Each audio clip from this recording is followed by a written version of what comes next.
Falei há poucos momentos sobre um pouco da vida uma síntese daquela fuga de Elias.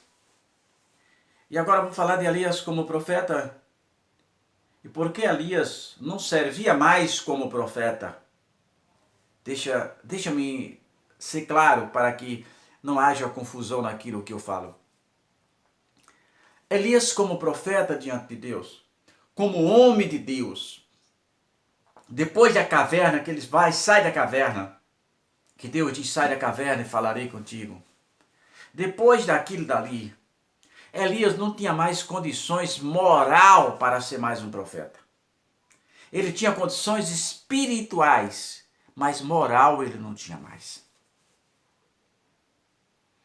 E quando Deus fala com ele, Deus ordena a ele o que ele deveria pegar o caminho de volta. Mas Deus deu a Elias ainda o privilégio de escolher um profeta, de ir ungir o profeta que Deus escolhera, de ungir o rei Esaú, ou Esaú. Perdão, se eu esqueci o nome do rei agora porque eu estou sem óculos, viu? Perdão que eu perdi meu óculos, não comprei outro ainda. Certo é que Deus escolheu 3 reis naquela trajetória. E 2 reis, na verdade, e o profeta. E ele é bem claro, escolhe o profeta Elias em teu lugar. Ou o profeta Eliseu em teu lugar. Ora, por que Deus o fizera? Deus o fizera isso. Eu já falei em outros vídeos que 2 pessoas estão vivas até hoje, segundo a Bíblia Sagrada. Existe na história da Bíblia, o primeiro homem a ser trasladado vivo foi Enoque. A Bíblia diz, andou Enoque com Deus e Deus o para si o tomara. E Elias, né? Deus o tomara para si da mesma maneira. Agora, Enoque, Deus levou Enoque, pois a vida de Enoque estava tão próxima de Deus, que era incompatível com a vida sem regra, uma vida sem regra, desregrada que estava vendo naquele período. E Deus o para si o tomara. Já Elias, Deus o levara por amor, para poupar de vexames futuros. E Deus sabia que Elias, Deus conhecendo a estrutura de Elias, que com aquele medo de Jezabel ele tentou morrer. Certamente Deus sabia que vexames, na sua vida futura podia trazer graves consequências espirituais. E Deus o para ti o levara. Então, 2 coisas diferentes. Mas por que Elias não teria mais condições moral? Não era espiritual. Espiritual ele continuava o mesmo homem, mas moral ele não tinha.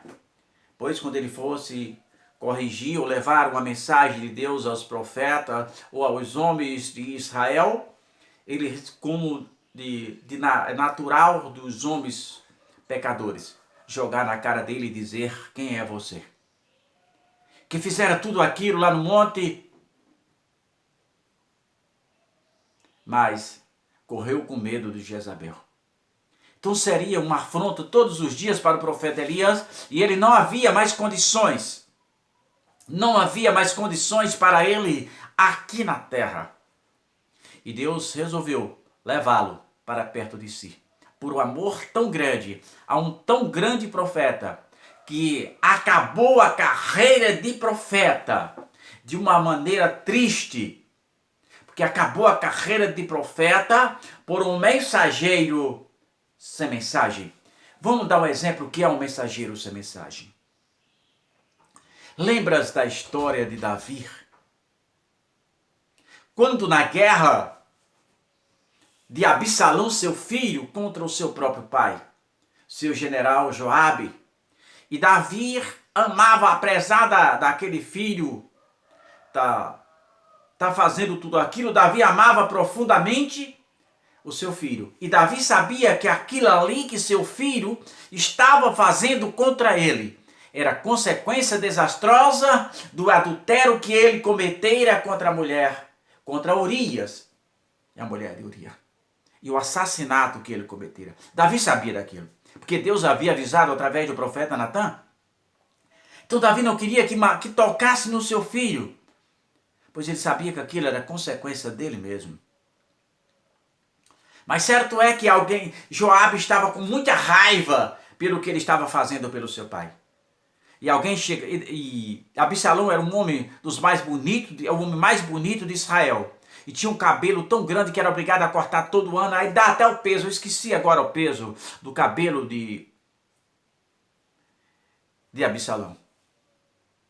Certo é que ele passando debaixo de uma árvore, o cabelo dele era tão grande que se enroscou de uma árvore e ficou pendurado pelos cabelos.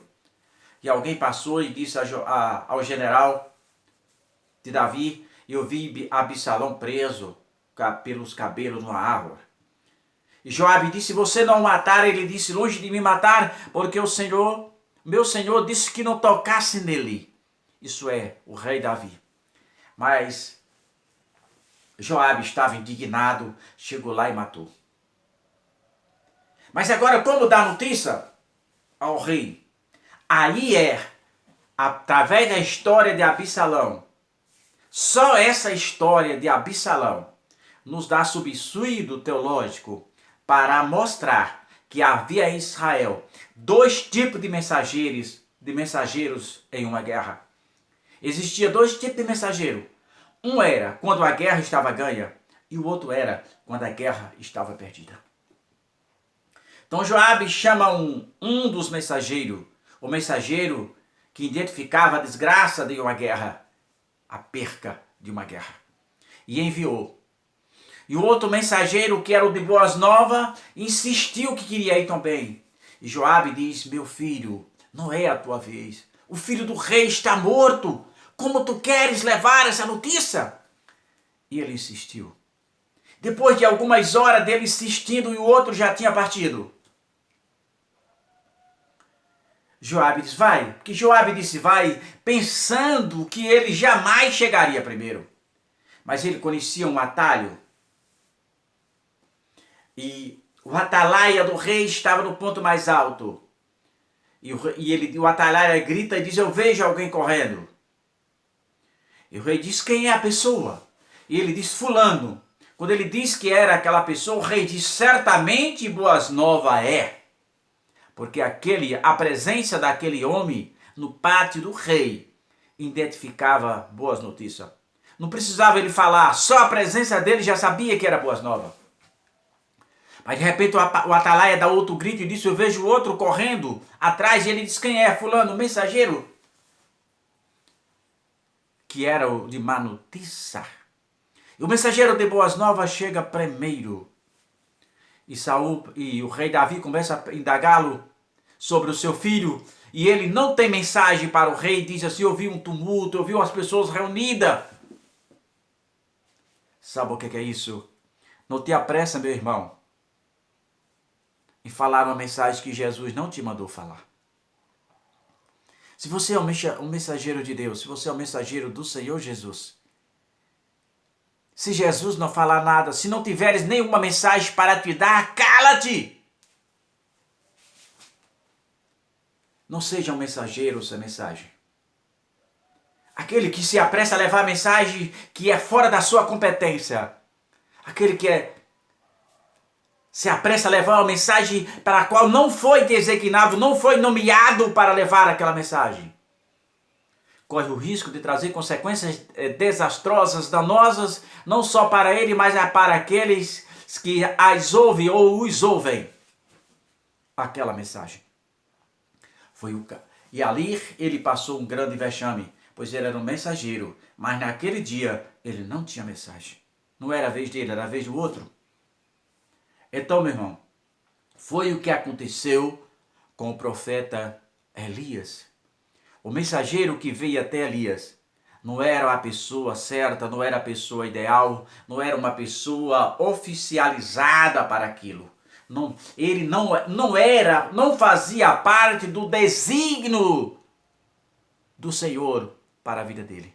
Não te apresse a levar a mensagem, mas deixa tão somente o Senhor falar contigo.